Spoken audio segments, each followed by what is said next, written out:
Hi everybody, welcome back to Living Between Paychecks Kitchen. I'm Oz, that's Jack. Hello everybody. One finally doesn't have curry in his face. Yep, no we more enjoy curry. that. So with Independence Day coming up and a lot of picnics and it's summertime, there's a lot of street food that we go out and get everywhere. So there's an import from Mexico that everybody likes here. It's the elotes. It's the roasted corn, and we're going to do it in the oven, and we're going to show you how to mix the stuff that goes on it and make it look all fancy and special. Now, again, take it with a grain of salt. There's a couple of white guys doing this, so let's get into it.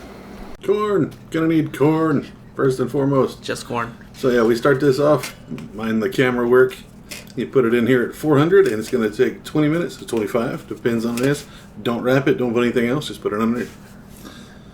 Now, this, while you're doing that, you're going to need some limes just for a zest or whatever, a couple of garlic cloves, some of this crumbly cheese stuff, I don't know. They said you could use some of the crushed pepper, but we don't.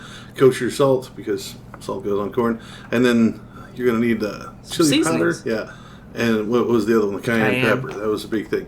Now, you can use sour cream or this Mexican crema. Yeah, what the hell that is. Mexican I'm cream. not quite sure. And then mayo. It doesn't make sense. It sounds disgusting, but that's what the recipe calls for. Yeah, I don't get it. And then some fresh cilantro to chop up. So, we'll start with just chopping up that garlic as fine as you can. You're going to mix it in with the cream and stuff. Yeah. And then your cilantro. Cilantro is a bitch to cut up, especially if you got a dull knife. It's so big and bushy. It reminds me of the 70s porn. So you just chop it up as fine as you can. It takes a while. Yeah, cilantro. it takes forever. Just cut it up as fine as you can. Just chop the living crap out of it and get it down there as fine as you can. Now, after about 20 minutes, these are going to be done. Use your fake hand. Prepare for transition. And then just pack them. Yeah, ooh, like speaking of 70s homemade movies. So you're going to need 3/4 of a cup of this cream stuff, which is just goop. Yep. Which we still have that in there. We don't know what to use the rest of it for. Yeah, like put it on the breakfast tacos or something. Maybe.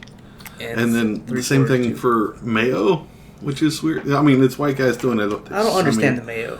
Someone please tell us. I don't know. Apparently, that's just a thing. Like they talk about how easy it goes down in May. You know, the Cinco de Mayo. Yeah, sure. And then you put your garlic in this, right? Those 2 cloves of garlic. Just take it in there, mix it up. I don't understand why you don't add everything to it. Like the recipe we were following said, don't mix everything. The cilantro and stuff will stick to the bowl. Yeah, true. Because it sticks to just about anything. Now, the crumbly cheese is supposed to break up when you use your hands. Like, you just use your hand here, but you get the really big chunks of it. Or you can get you the shredder. No Ninja Turtles needed. Just take it and slide it on here. Mind your fingers.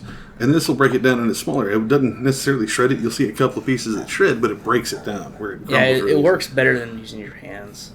Well, yeah, if you have one. If not, I mean, it's not mandatory kind of thing. So just put it on there, turn it sideways, get some little chunks on it. Mind your finger. Yeah, it's sharp. And now your corn. Just go ahead and, if you've never husked one before, super easy, just peel it back. You're going to leave that bottom part down there. So It's going to be your handle. Careful, it's hot. Very. Now, try to get all the dental floss off. And see, that's, whatever deity trying to warn you that that's what you're going to need when you eat this corn is all the dental floss stuck to the cob. Now, you can use this with like a spoon or something, but we had this brush. Basting brush. Put the mayo, cream, garlic mixture just directly on the corn. Mayo. It'll be warm, so it'll help it stick. It looks so weird, but it tastes really good. Oh, it is outstanding. And put that down as your base. That way, that gets everything else to stick to it. Like, it's still hot, but the cheese won't stick. Yeah. Right? So you take it and just crumble that right on top of it. Yeah, theoretically, your cheese is supposed to melt when it touches the corn, but I don't buy that. You're going to have mixed success with that. Just stick it where you can. And then put the cheese first because you want it to stick, and the cilantro will block all that stuff. Cilantro will stick to everything else. Yeah. Put that on there, and then With hit it with your seasonings. Now, I went heavy with the chili powder and stuff. It's the best way to go. Yeah, just because I dig the spicy stuff. Hit it with some of the pepper flakes, just because it looked good.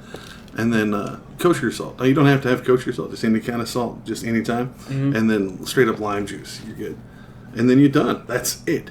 Now, again, this was super easy. It had some weird stuff, like you had to get the crumbly Mexican cheese and the cream stuff from the Mexican place down the road. Down the road, and it was hard to get. But other than that, it cost like $6, $7, something like that, just because of the cream and cheese, and it fed us 3 or 4 of us once, 5 and times. then I ate again the next day.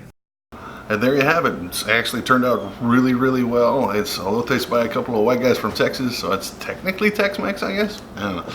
It's good stuff. Still unsure about the mayo, but we'll let you know. So we'll see you here on YouTube Tuesdays and Fridays, or on Instagram at Living Between, or Facebook at Living Between Paychecks Kitchen there. Or you can find us on Patreon if you want to help us out. We very much appreciate it. We're over there at Living Between Paychecks Kitchen as well. See you next time.